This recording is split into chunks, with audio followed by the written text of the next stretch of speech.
Hola, ¿qué tal? Buen día. Bueno, vamos a continuar con nuestra modalidad de clases no presenciales, cumpliendo aislamiento social obligatorio. Espero que estén todos y todas bien. Hoy, primero quiero terminar con un punto. Voy a tratar lo atinente a orden público general, orden público laboral, fraude y simulación y la estimación de la personalidad jurídica en derecho del trabajo.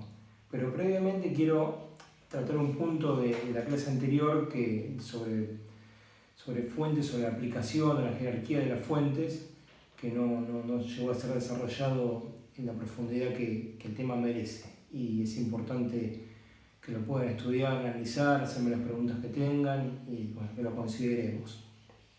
Ustedes han visto que el derecho del trabajo tiene un sistema de fuentes particular, algunas provenientes de la heteronomía, de fuente estatal, la Constitución Nacional, los tratados internacionales, si bien ahí hay cierta autonomía, podríamos decir, de las partes trabajador, empresarios y estados en la conformación del instrumento.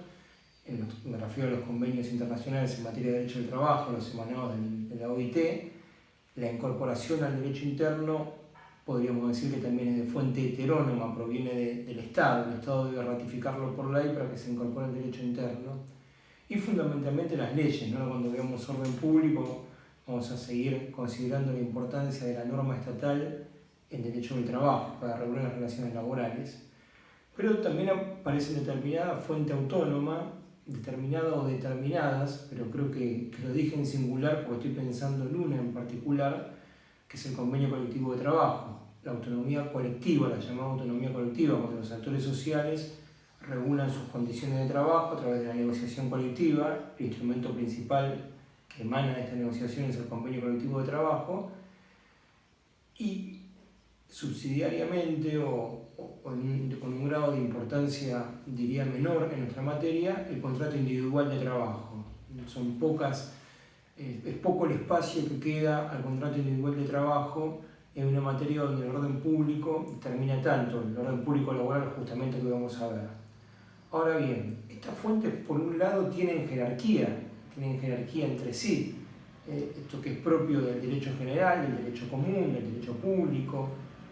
La Constitución Nacional en el artículo 31, como ustedes conocerán, dice que esta Constitución, los tratados con potencias internacionales, las leyes que en su consecuencia se dicten, constituyen ley fundamental de la nación.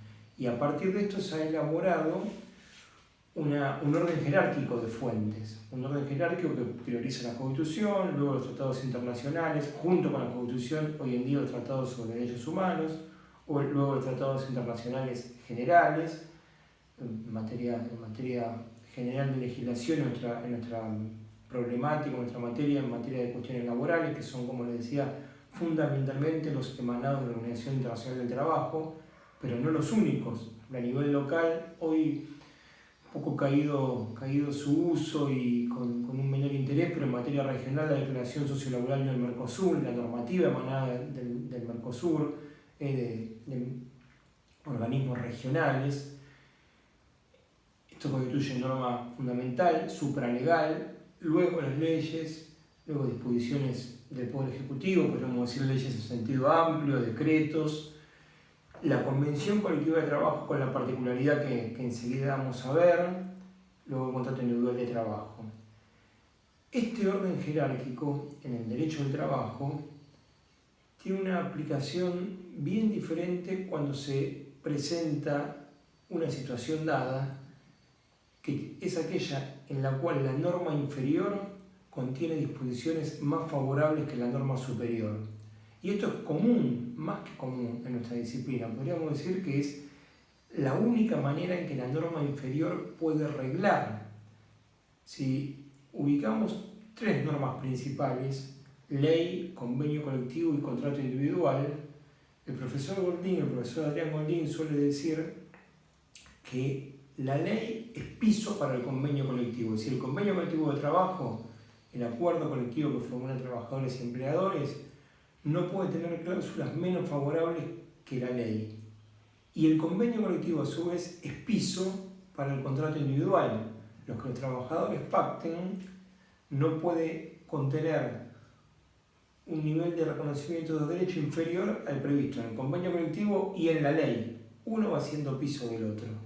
Espero que se comprenda y, como siempre digo, si no, estoy abierto a las preguntas que ustedes formulen por este medio de comunicación que estamos utilizando.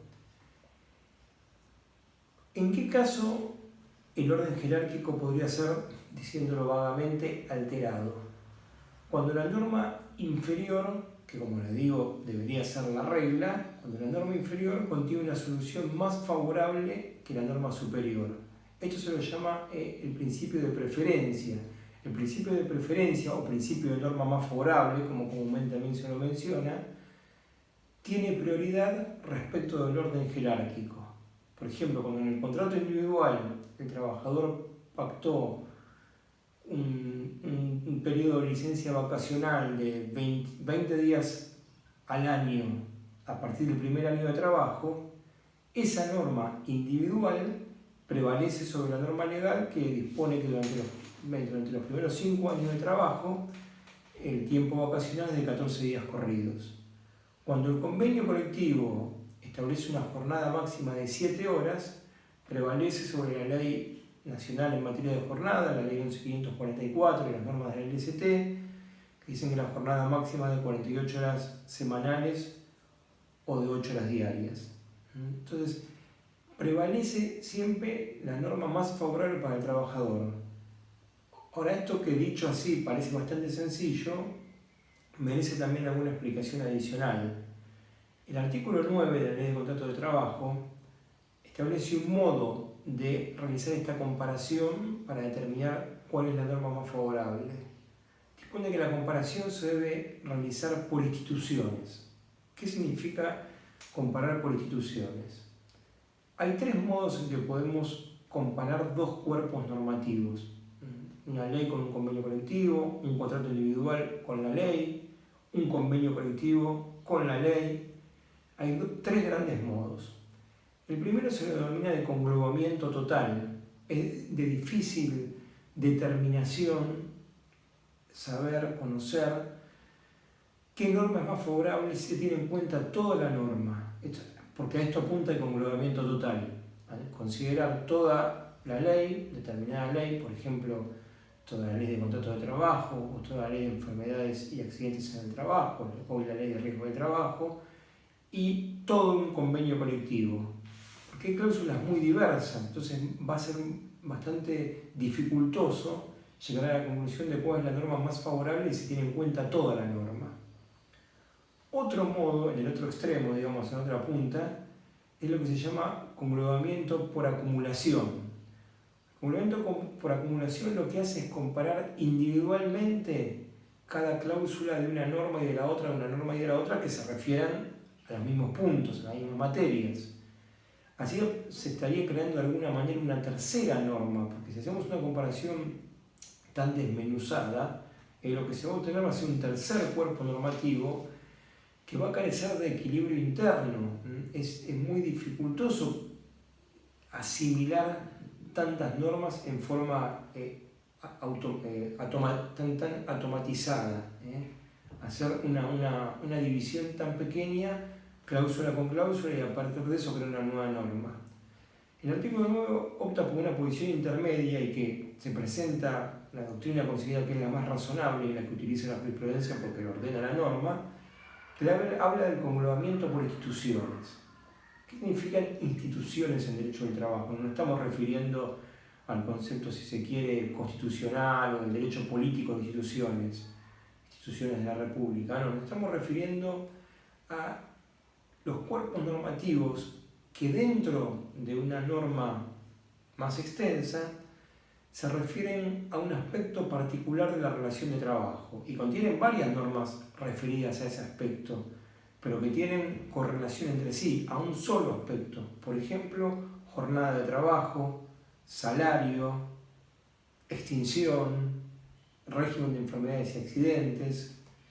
Lo que ordena el artículo 9 es comparar por instituciones. Cuando hay concurrencia normativa, es decir, 2 normas, un convenio colectivo y una ley, el contrato individual y el convenio colectivo, que se refieren a una misma situación, lo que ordena el artículo 9 es observar íntegramente la institución, la parcialidad normativa que se refiere a un aspecto de la relación de trabajo y ver dentro de esa parcialidad normativa cuál regula más favorablemente para el trabajador la situación. Y esa institución, esa parcialidad normativa se la toma íntegramente. Lo voy a tratar de ejemplificar para ver si puedo transmitirlo de un modo más gráfico y comprensivo lo que el artículo 9 propone. Supongamos que un convenio colectivo dispone que las vacaciones se cuentan por días hábiles, en vez de por días corridos, como lo dice la ley general. La ley general dice que las vacaciones se cuentan por días corridos. Los primeros 5 años, el periodo vacacional se cuenta por días corridos. Los primeros 5 años, 14 días, de 5 a 10, 21, de 10 a 15 años de antigüedad, 28 días corridos. Y el convenio colectivo dispone que durante el periodo hasta 5 años de antigüedad van a ser 14 días hábiles, entre 5 años y 10 años 21 días hábiles, entre 10 y 15, 28. En este aspecto el convenio colectivo en materia de días para las vacaciones, digamos, de tiempo vacacional en definitiva, es más favorable que la ley, porque si se cuentan días hábiles, en el cómputo total termina siendo más días de vacaciones. Por otro lado, la ley de contrato de trabajo dispone determinado modo de calcular el salario vacacional. Ustedes esto todavía no lo conocen, pero determinado modo, que es para los trabajadores mensualizados, dividir por 25 el salario mensual. Esto genera un efecto particular consistente en que el salario diario vacacional tiene un valor más elevado que el salario diario en periodo no vacacional, porque si un trabajador es mensualizado y cobra determinado salario en un mes de 30, 31 días o 28 días, para calcular el salario diario lo que hacemos es dividir el salario mensual por ese número de días que conforman el mes.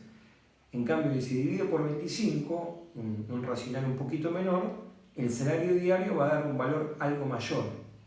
Y esto es lo que se dispone para las vacaciones. Para las vacaciones el salario diario se calcula dividiendo por 25. Así lo dispuso el legislador.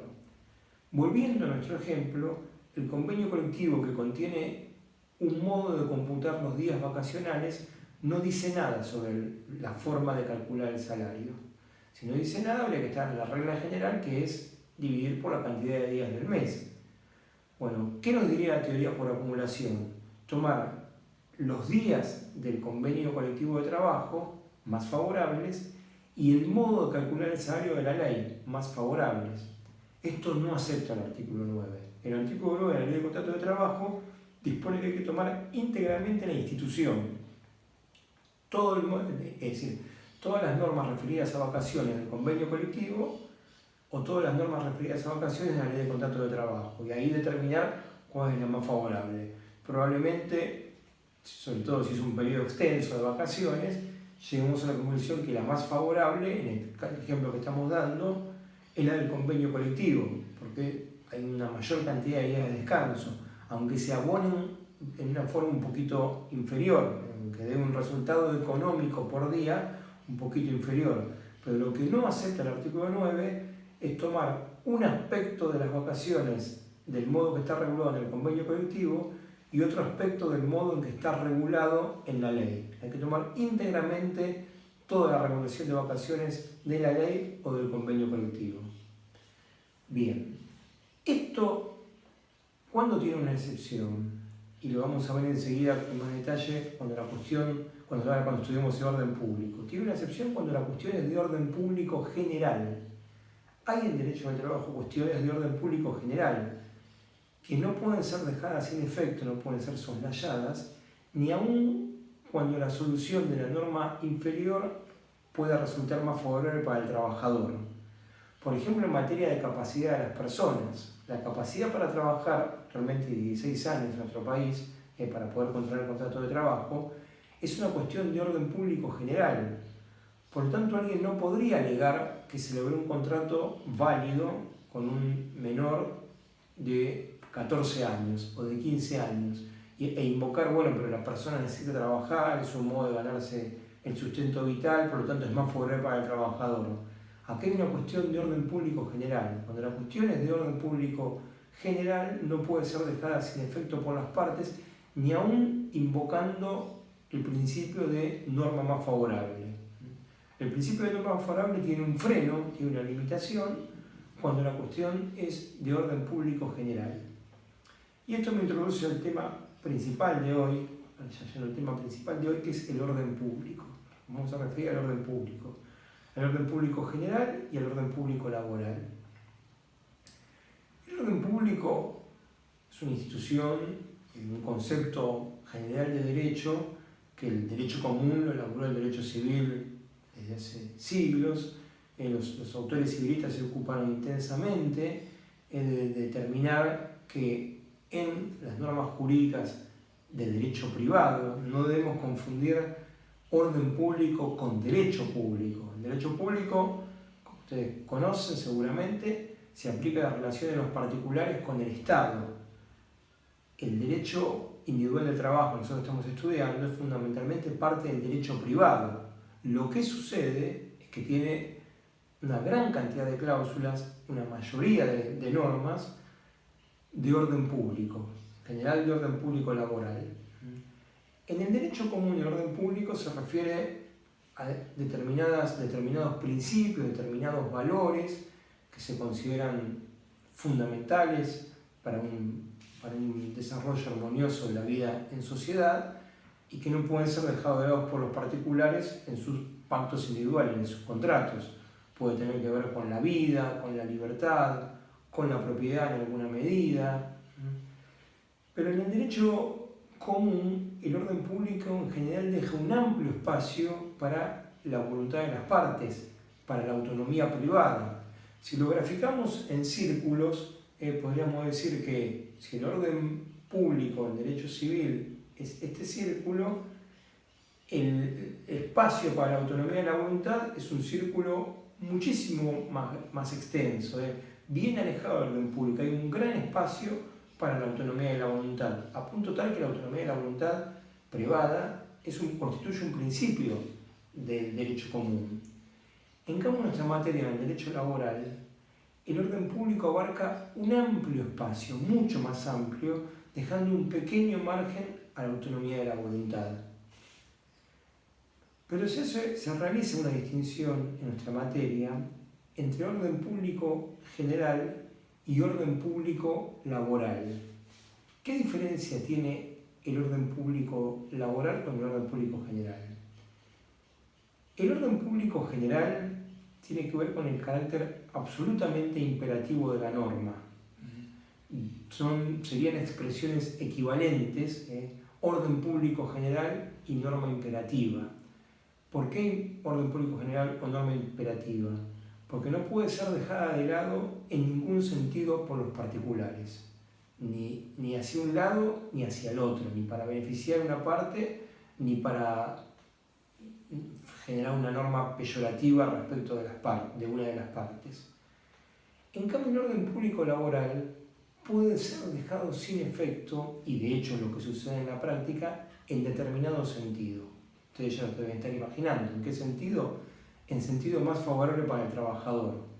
Cuando la regulación inferior, muchas veces, de una fuente de jerarquía inferior, genera una solución, genera un estado de situación más favorable para el trabajador, por imperio, por definición del orden público laboral, esa solución normativa inferior es plenamente válida.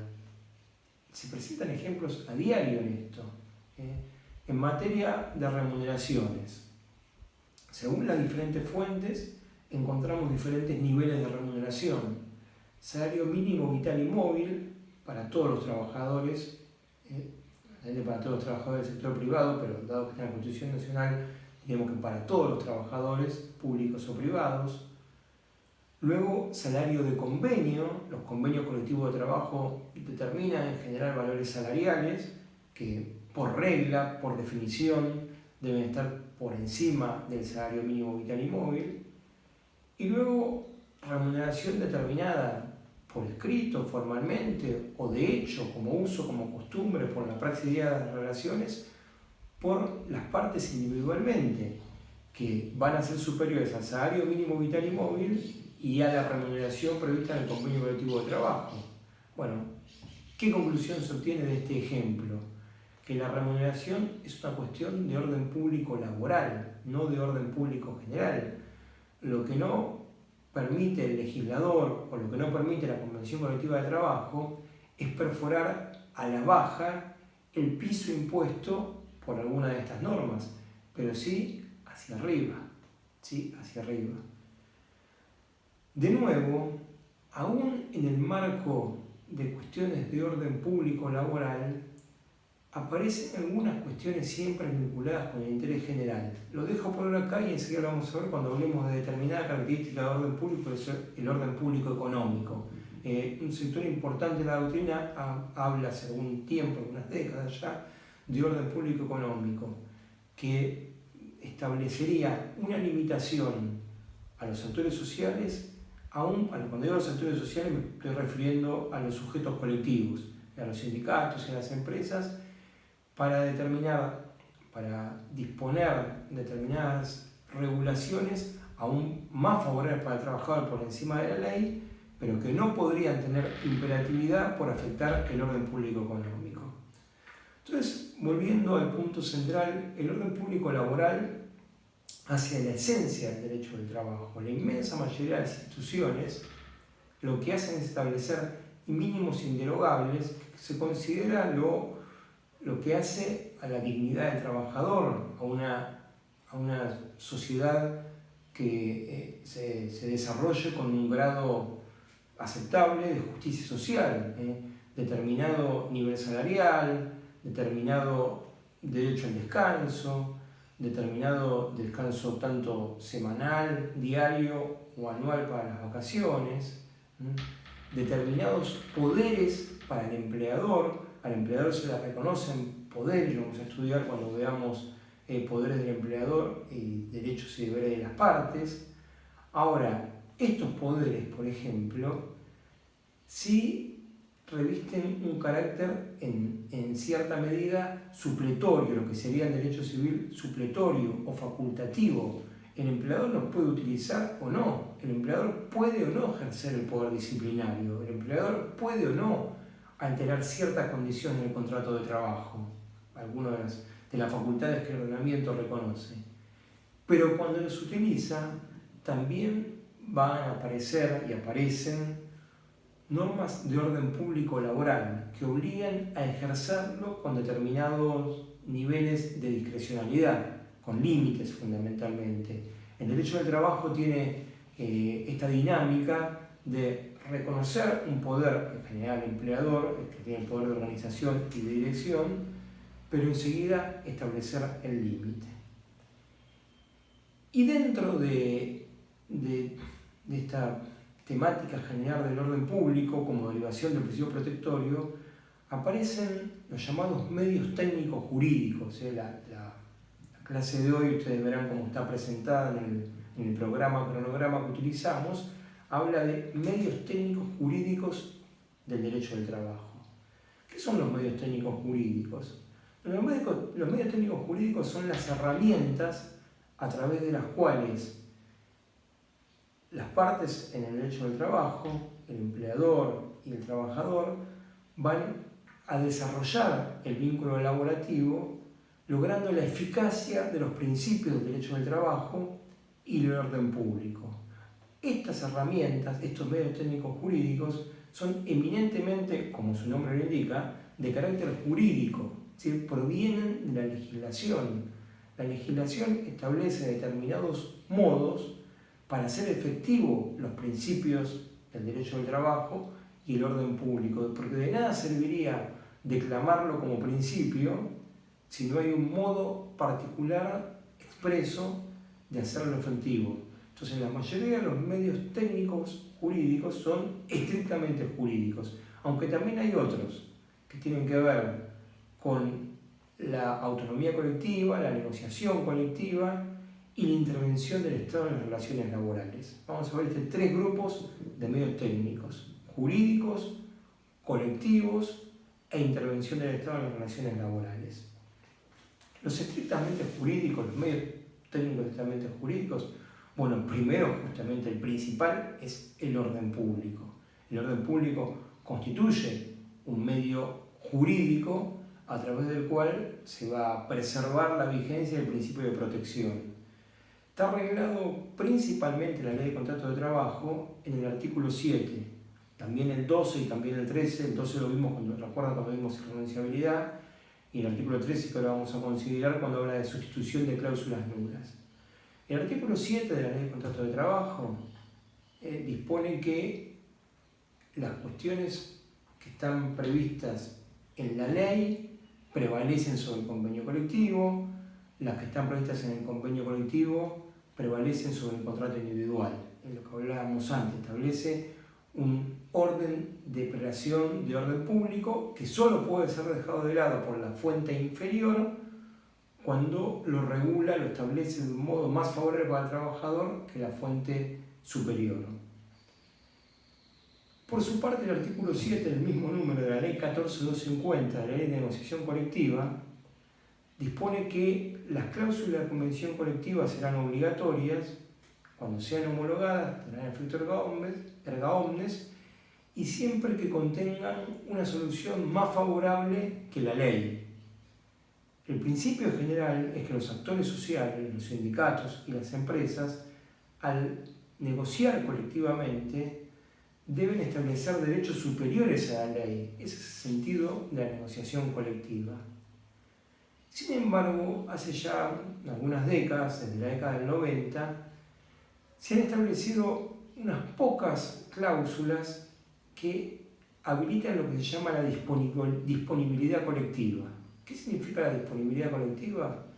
Significa posibilitar a los sindicatos y las empresas a pactar en los convenios colectivos cláusulas menos favorables que la ley, porque el legislador determinó que en determinados aspectos de las relaciones laborales sí resulta viable, sí resulta práctico posibilitar que los actores sociales se aparten aún de la ley, pero tiene que estar expresamente habilitado por la ley, la disponibilidad colectiva, es decir, la facultad que se otorga a los actores sociales para establecer, para regular sus conductas, en definitiva, a través de la normativa colectiva por debajo de la ley, tiene que estar expresamente contemplada por el legislador para un aspecto. Si no, la regla es que el convenio colectivo debe mejorar la ley. Por ejemplo, en la década del 90, determinada normativa en materia de periodo de prueba, ya derogada, establecía que por convenio colectivo se podría ampliar hasta 6 meses el periodo de prueba, que legalmente es de 3 meses. El artículo 92 bis de la Ley de Contrato de Trabajo establece un periodo de prueba de 3 meses. Bueno, en determinado momento de nuestro devenir legislativo se posibilitó a los actores sociales ampliar hasta 6 meses el periodo de prueba. Y así en diversos aspectos. La ley PYME, por ejemplo, también permite colectivamente fraccionar las vacaciones, establecer que el periodo vacacional se otorgue fraccionadamente. Esto es lo que se denomina disponibilidad colectiva. Y en un aspecto cercano a lo que venimos señalando, aparece una consideración que mencioné hace un momento, referida al orden público económico, que lo vemos muy claramente también en las disposiciones vinculadas con negociación colectiva. La Convención Colectiva de Trabajo, que es el producto principal de la negociación colectiva, como dije hace un momento, debe mejorar la ley y además debe ser homologada por la autoridad de aplicación. Para que resulte imperativa, para que resulte obligatoria, el Ministerio de Trabajo, que es la autoridad de aplicación, debe homologar una convención colectiva, los acuerdos que realizan trabajadores y empleadores. Para efectuar esta homologación, la ley 14.250 en el artículo 8 dice que debe observarse que la convención colectiva no afecte la legalidad, es decir, lo que decimos hace un momento, no contenga una solución menos favorable que la ley, ni afecte el interés general. ¿Qué nos está diciendo acá? que aun cuando mejore la ley, si lo dispuesto afecta al interés general, es decir, aun cuando resulte más favorable para los trabajadores, si afecta al interés general, no debe ser homologado. Y de aquí un sector importante de la doctrina, o ejemplifica con este punto, el llamado orden público económico. Dice, existe el orden público general, que como dijimos hace un momento tiene que ver con los valores fundamentales de convivencia de una sociedad. Existe el orden público laboral, que tiene que ver con los mínimos que consideramos aceptables, el mínimo nivel de derecho aceptable para la dignidad de los trabajadores. Pero existe un tercer aspecto del orden público, que es el orden público económico, que tiene que ver con cierta eficacia de las cuestiones económicas en una sociedad. Ustedes habrán tenido conocimiento que cuando se llevan a cabo las llamadas paritarias, paritarias justamente es la negociación colectiva, se lo llama paritarias porque negocian entre pares, entre sindicatos y entre empresas. Acá no existe una parte que prevalece frente a la otra como la relación individual de trabajo. En la relación individual de trabajo, toda la estructura protectoria y principista tiene en mira la prevalencia del empleador, sobre todo en la negociación, respecto del trabajador. En cambio, en las relaciones colectivas esto no sucede. En las relaciones colectivas, en determinado contexto sociopolítico o socioeconómico, tendrá prevalencia el empresario, el empleador, pero en otro momento puede tener prevalencia el sector trabajador. En un momento de crecimiento económico, de pleno empleo, tal vez el sector trabajador se siente y tiene en los hechos un mayor poder negocial que el empleador, o con un contexto político más favorable a la postura de los intereses de los trabajadores. Bien, en estas paritarias, ustedes habrán escuchado en los medios muchas veces, que el Estado Nacional cuestiona determinado nivel, por ejemplo, de aumento de salarios, vamos a establecer un tope de aumento salarial, que no sería posible en forma tan explícita. No es que va a existir una norma general que diga no se pueden aumentar los salarios en el año 2020 más del 48% anual. Pero en la práctica esto sucede ¿de qué modo? No homologando los convenios colectivos que contengan una cláusula de aumento salarial que según las autoridades de aplicación, el Ministerio de Trabajo, en definitiva el Estado, el Gobierno Nacional, podría afectar el interés general. ¿En qué modo lo podría afectar? Produciendo lo que se llama la espiral inflacionaria. Es decir, si el convenio colectivo reconoce un aumento salarial que está muy por encima de la inflación esperada, de la expectativa inflacionaria esperada, lo que va a suceder es un traslado a los precios, a los bienes, a los servicios que el sector empleador de ese sector produce. Eso va a disparar la inflación, eso va a generar nuevas demandas salariales de mejora de las remuneraciones y se produce así un círculo vicioso que lleva a una situación incontrolable en materia de inflación, que los argentinos de esto tenemos bastante experiencia. Entonces, en función de eso, y teniendo en cuenta que la ley de negociación colectiva, la 14250, posibilita que la autoridad de aplicación no homologue los convenios colectivos de trabajo cuando afecten al interés general, aparece este concepto de orden público económico diciendo si se mejora demasiado, en este caso el nivel de remuneraciones, aun cuando resulta más favorable para el trabajador, en ese aspecto se afecta al orden público económico, por lo tanto no debe ser homologado. Entonces, en este juego, es decir, el orden público general, el orden público laboral y el orden público económico, pivotea uno respecto del otro según determinadas circunstancias de orden fáctico, sobre todo el orden público económico frente al orden público laboral. El orden público laboral tiene que ver, insisto, más con una cuestión estrictamente jurídica, con la legalidad, con la imperiosa necesidad inexorable de mejorar la norma que se considera de orden público laboral. Ley, convenio colectivo, convenio celebrado, convenio aprobado en el marco del OIT.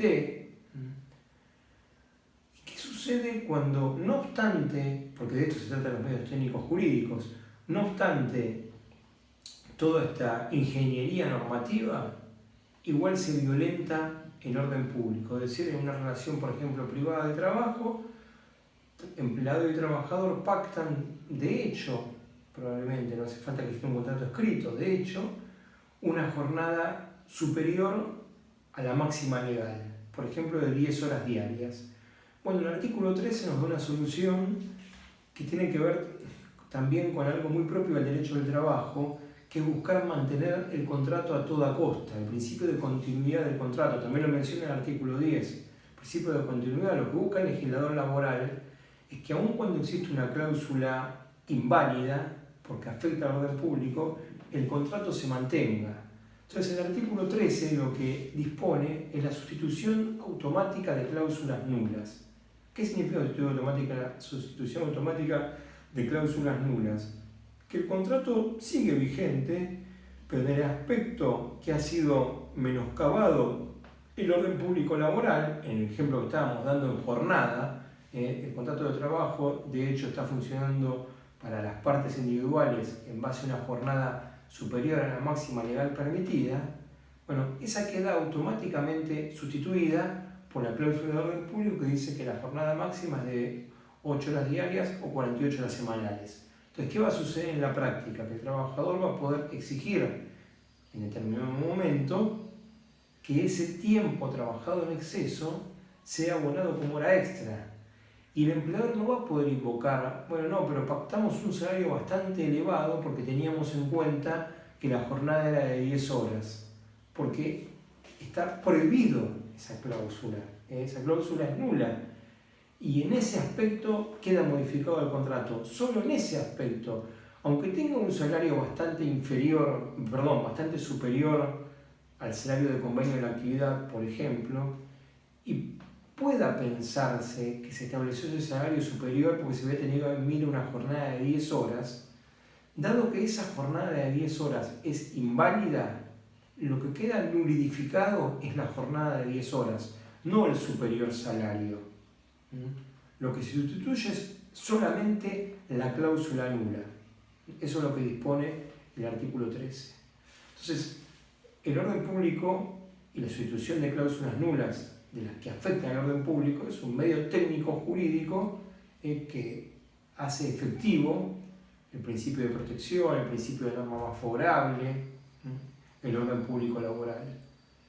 Por otro lado, la limitación de la autonomía de la voluntad, que estudiamos cuando vimos irrenunciabilidad, la cláusula del artículo 12, que tiene bastante relación con lo que venimos señalando, es otro medio técnico jurídico, la invalidez de todo acuerdo de partes o de imposición unilateral del empleador que suprima los derechos previstos en la ley o el convenio colectivo o en el contrato individual en el aspecto que lo vimos cuando vimos el principio de renunciabilidad. Otro medio técnico jurídico propio hoy del derecho del trabajo es la responsabilidad solidaria. Ustedes sé que estudiaron obligaciones para cursar esta materia, creo que la materia de obligaciones es requisito para poder cursar el derecho individual de trabajo, elementos del derecho del trabajo y la seguridad social, y seguramente al estudiar obligaciones vieron que existe la categoría de obligaciones solidarias, obligaciones concurrentes, obligaciones solidarias. Por lo tanto, alguien podría decir, pero esto es un medio entonces técnico jurídico del derecho del trabajo, como esto no viene del derecho común. Sí, viene del derecho común de institución, pero adquirió un desarrollo en derecho del trabajo, la solidaridad sobre todo legal pasiva, impuesta por la ley, generando una pluralidad de deudores, dos o más deudores de frente al trabajador, que hoy se lo considera un medio técnico jurídico propio de la disciplina laboral. Muchas normas, y lo vamos a ver en las clases siguientes, muchas normas de nuestra disciplina encuentran como posible remedio o posible paliativo frente a situaciones que se presentan en las relaciones laborales, la solidaridad. ¿Qué significa la solidaridad, la obligación solidaria? Bueno, poder exigir a dos o más deudores indistintamente el cobro íntegro de la obligación. Esto pasa cuando hay intermediación, cuando hay subcontratación, cuando hay transferencia de establecimiento cuando aparecen grupos económicos del lado del empleador, lo vamos a estudiar en las clases sucesivas, pero por ahora señalo esto: la solidaridad constituye un medio técnico de que se ha valido el legislador laboral para hacer efectivo de alguna manera la cobrabilidad de los créditos laborales y el cumplimiento de las obligaciones laborales. Si no se imponen en determinadas situaciones obligaciones solidarias, puede frustrarse toda la ingeniería protectoria o la arquitectura o el edificio protectorio del derecho del trabajo, porque se va a tener probablemente en un caso de conflicto un pronunciamiento reconociendo el derecho del trabajador, pero frente a un insolvente. De allí la importancia de las obligaciones solidarias en derecho del trabajo. Lo vamos a estudiar, como les decía, vamos a ver que aparece como protagonista principal en las situaciones de contratación laboral compleja. Hablamos de contratación laboral compleja cuando no es que está solo el empleador y el trabajador, sino que del lado del empleador aparece una tercera persona, un grupo económico, una persona interpuesta. Y de esto último, persona interpuesta, menciono un tercer medio técnico jurídico. El efecto nulo que en derecho del trabajo se pregona, se legisla, respecto de la interposición de personas y de la adopción de figuras no laborales. El artículo 14 de la Ley de Contrato de Trabajo, que es una norma fundamental para nuestra disciplina y que da solución a muchos conflictos de las relaciones laborales, dice que en derecho del trabajo es nula la simulación y el fraude. Particularmente me refiero a la simulación, y dice que se considera casos de simulación la interposición de personas o la adopción de figuras no laborales, y que en esos casos, es decir, cuando se interpongan personas o figuras no laborales, la relación va a quedar regida por esta ley. ¿Qué significa interponer personas? Significa que el trabajador presta servicio para determinado empleador, para determinada, no determinado empleador, para determinada organización empresaria que tal vez se presenta bajo la titularidad de determinado sujeto, pero ese sujeto no es el que realmente aprovecha los servicios del trabajador. Esto, por ejemplo, pasa mucho en la industria de la construcción. Se hace aparecer a los trabajadores, a operarios, a albañiles, como empleados de Juan Pérez, pero el verdadero titular de la organización empresaria es José Rodríguez, que no aparece como empleador. ¿Por qué se echa mano a este artilugio? Porque se coloca un insolvente como empleador. Se coloca un sujeto que en el momento en que el trabajador pretenda hacer valer sus derechos laborales ante un incumplimiento, no va a encontrar satisfacción porque se trata de un insolvente. Bien, el artículo 14, en concordancia con el 29, que vamos a ver en clases posteriores cuando veamos justamente la relación laboral compleja, lo que hace es correr a este sujeto interpuesto y considerar que la relación se da con quien aprovecha el servicio. Quien aprovecha los frutos del trabajo ajeno, del trabajo que produce otro, en principio es el empleador. Esto es lo que tenemos que observar. ¿Quién aprovecha ese trabajo? ¿Quién es el titular real del establecimiento? Del establecimiento que puede ser mínimo, de una empresa que probablemente no tenga ni un domicilio físico. Pero ¿quién es el real beneficiario de esa explotación? Eso va a ser el titular de trabajo. Y lo mismo con la adopción de figuras no laborales. Esto es común, lamentablemente, en nuestra realidad, ver que en situaciones que constituyen una relación de dependencia, una relación de subordinación real, se echa mano a un contrato de prestación de servicios, a una figura asociativa, a una figura cooperativa, las llamadas cooperativas de trabajo.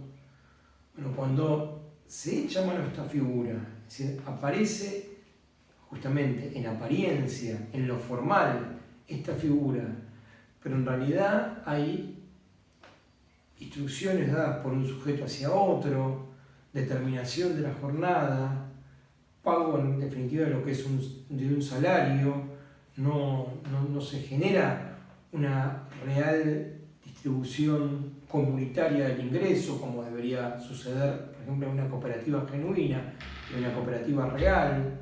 No hay una verdadera independencia entre las partes, como sucede en una relación auténtica de prestación de servicios del derecho común.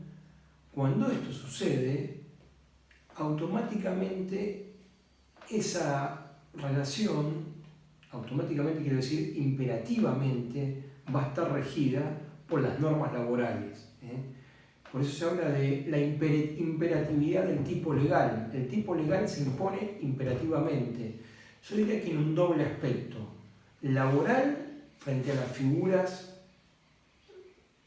falaces del derecho común o del derecho comercial. Digo falaces como no genuinas, no reales. En la realidad lo que hay no es una relación de autonomía, de asociación real, de cooperativismo real, sino una relación típica de dependencia enmascarada detrás de esta figura para no asumir justamente las obligaciones del derecho laboral.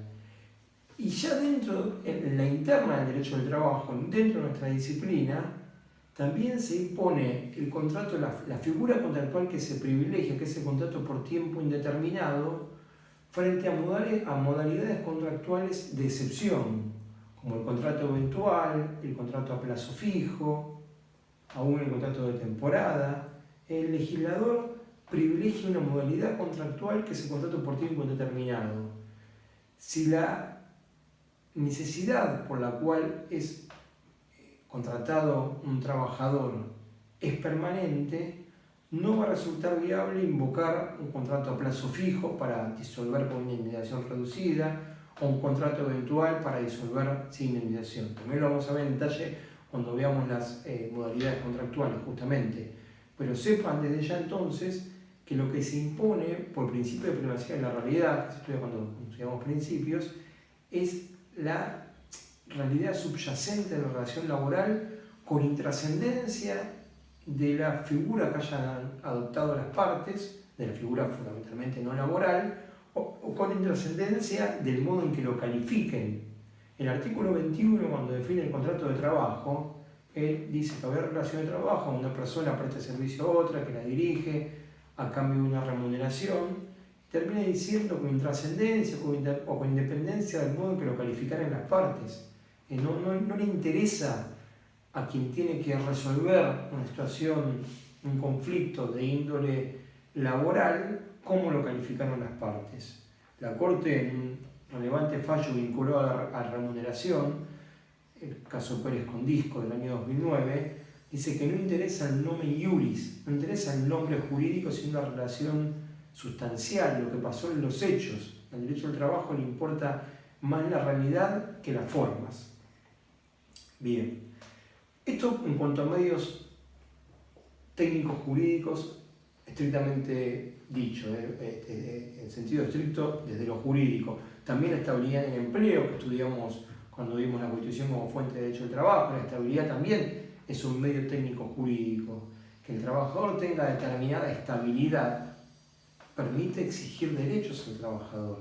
No es casual, por ejemplo, que en la relación de empleo público con estabilidad propia se observe durante el curso de la relación la realización de reclamos aún en los órganos jurisdiccionales de los trabajadores en el ámbito jurisdiccional, exigiendo, por ejemplo, la percepción de un adicional que no vienen cobrando, o del pago de horas extras, o del mantenimiento de su categoría laboral. En un sistema de estabilidad propia o absoluta como es la del empleo público, el trabajador encuentra un mejor cauce para hacer valer sus derechos. En un sistema de estabilidad relativa o impropia, difícilmente durante el desarrollo del vínculo se realizan reclamos formales. Y en un sistema sin ninguna protección frente al despido arbitrario, probablemente el trabajador no reclame ni la cuestión mínima en la praxis de la relación laboral, porque en las situaciones donde la salida del contrato de trabajo es absolutamente discrecional para el empleador y no genera ningún costo, frente a la mínima petición del trabajador, el empleador puede echar mano a este modo de extinción, a esta salida tan libre, que eso lleva de por sí al trabajador a abstenerse, a limitarse. Entonces, la estabilidad constituye también, a mayor grado de estabilidad, mayor posibilidad del trabajador de exigir el respeto de sus derechos. Por lo tanto, constituye también un medio técnico jurídico hábil para la preservación del principio protector de las relaciones laborales. Dijimos que por otro lado, también la autonomía colectiva, la negociación colectiva, constituye un medio técnico jurídico. A mayor grado de sindicalización, en sentido amplio estoy diciendo, a mayor grado de accionar colectivo de los trabajadores, hay un mayor grado de protección. Esto se lo ve claramente.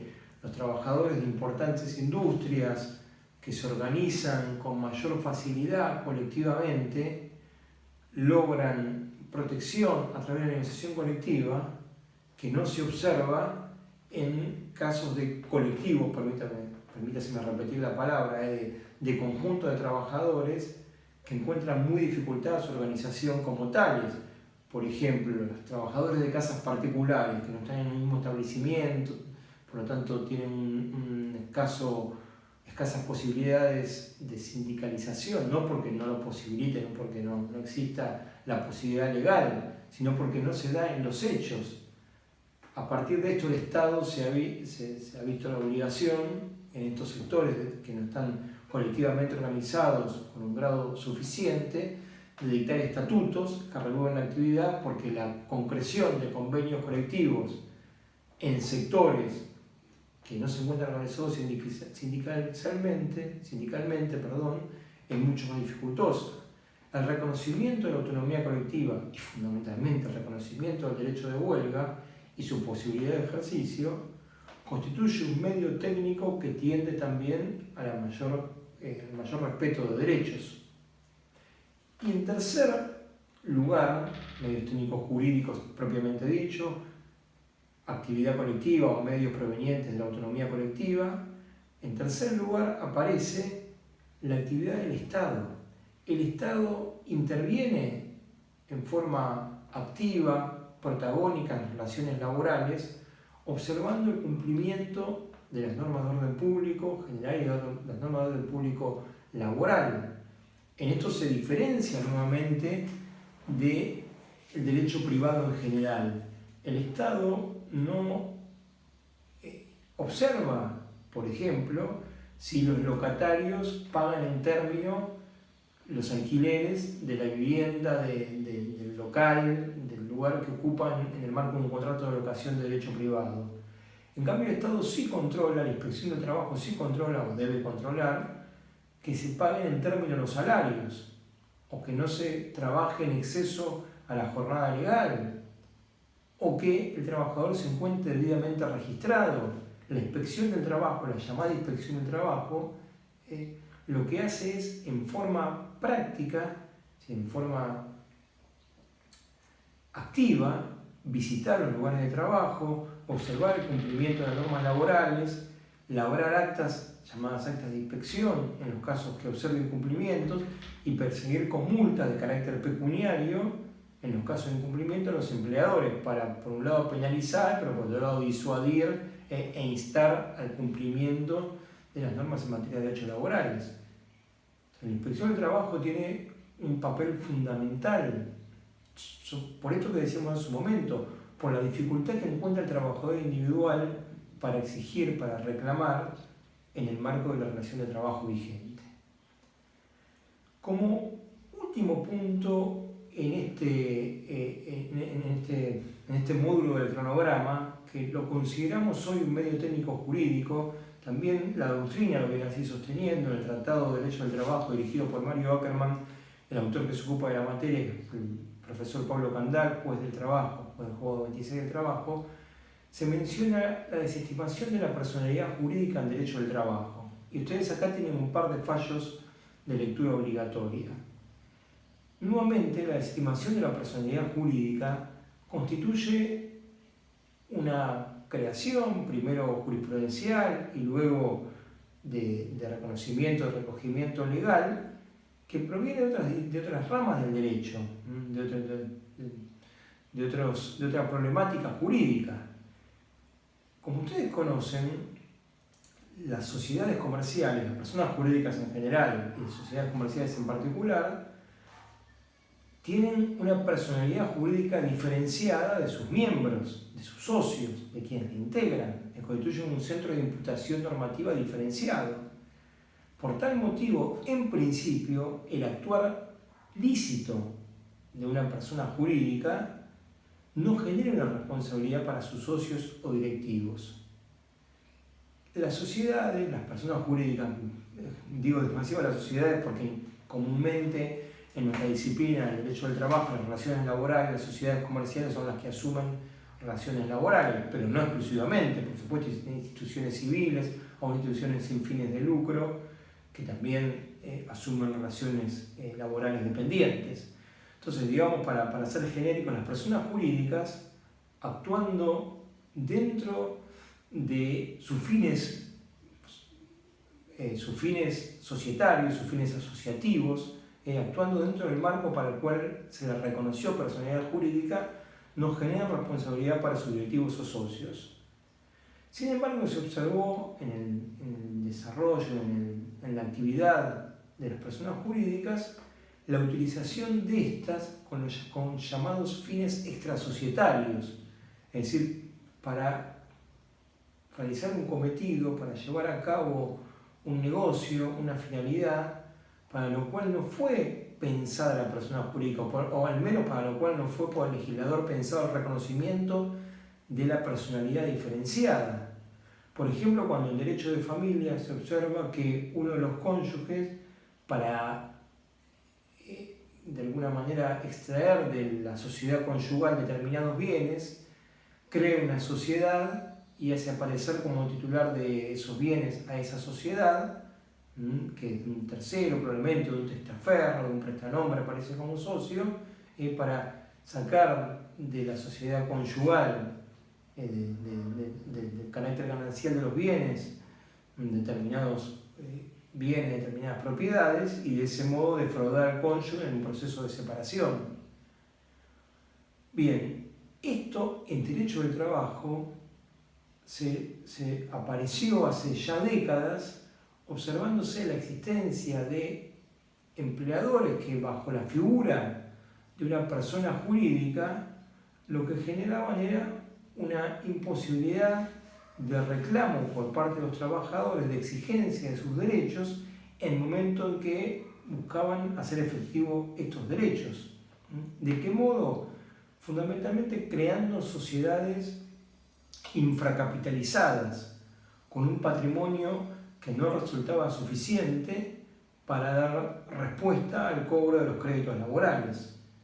Ya en la década del 70, en nuestra disciplina, observamos fallos en esta materia, en la Cámara Nacional de Apelaciones del Trabajo, en el año 73, 74, fallos de alguna manera predecesores, porque digo predecesores porque en ese momento todavía la ley no contemplaba la llamada teoría de la desestimación de la personalidad jurídica como una posibilidad real y legal.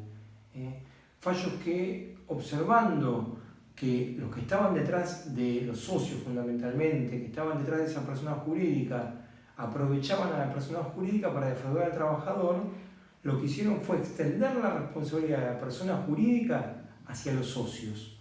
En un caso trascendente de aquel momento se llama Aybar con Pizzería Viturro, de la década del 70, de la Sala Segunda de la Cámara de Apelaciones del Trabajo. Otro caso, Rodríguez con Lago del Bosque. Eso en la década del 70.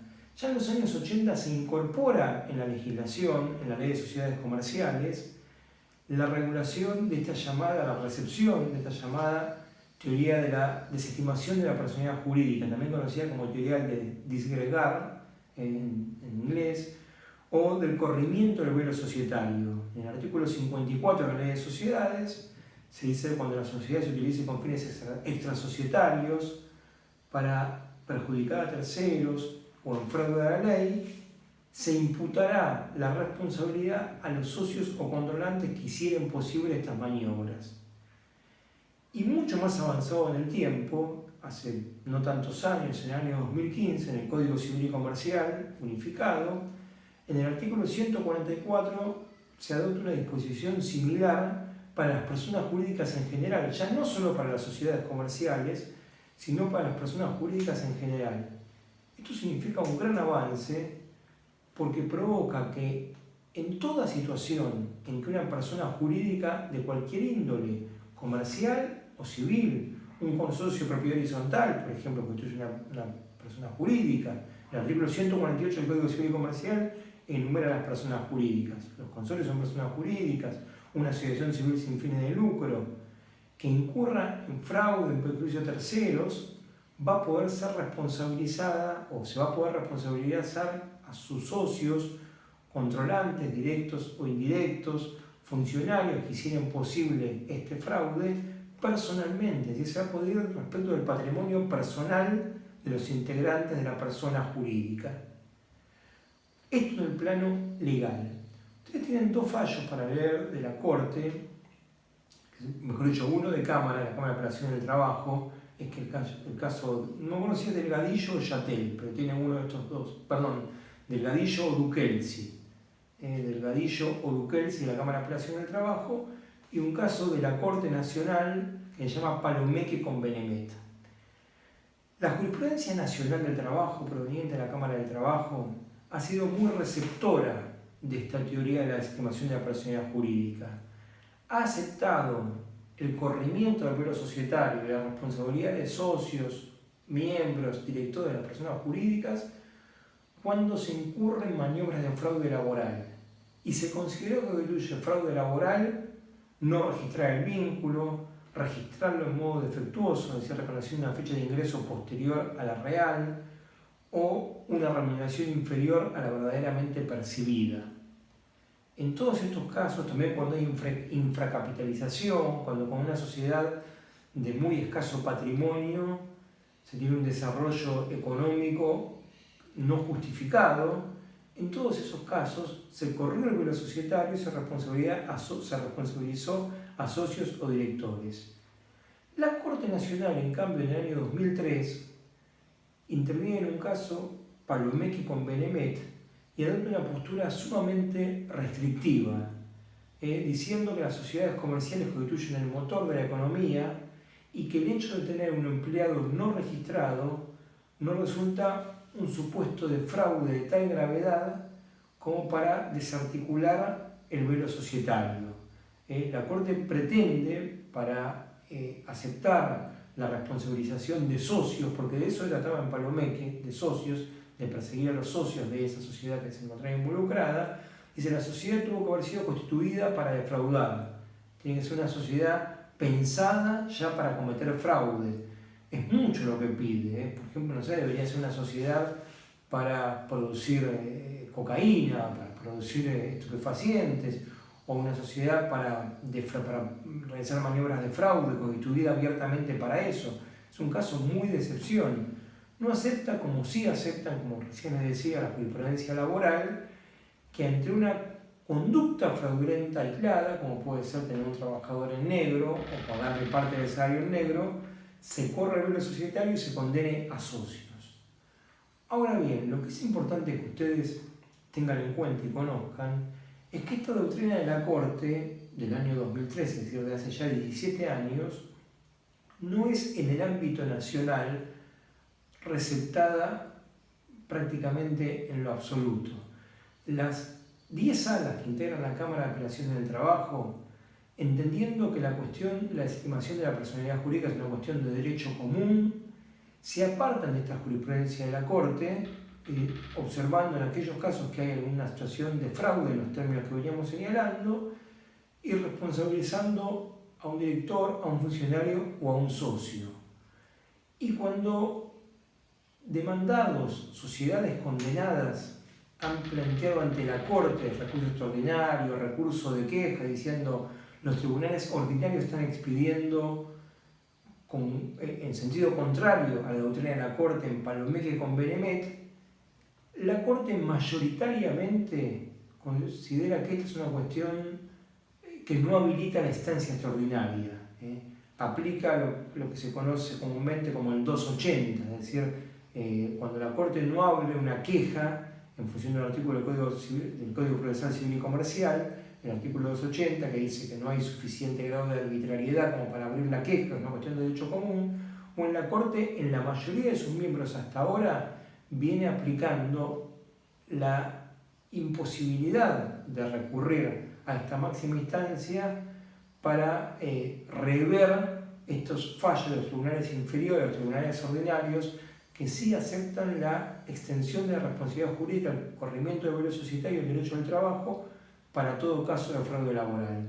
Por eso concluyo diciéndoles que hoy la desestimación de la personalidad jurídica en los casos donde hay fraude constituye un medio técnico jurídico propio de nuestra disciplina y que es muy útil para obtener el reconocimiento real de derechos en nuestra materia, responsabilizando a socios o directores, que son los que muchas veces a los cuales se les puede encontrar patrimonio en los casos de fraude frente a empresas insolventes o vacías. Bueno, muchas gracias.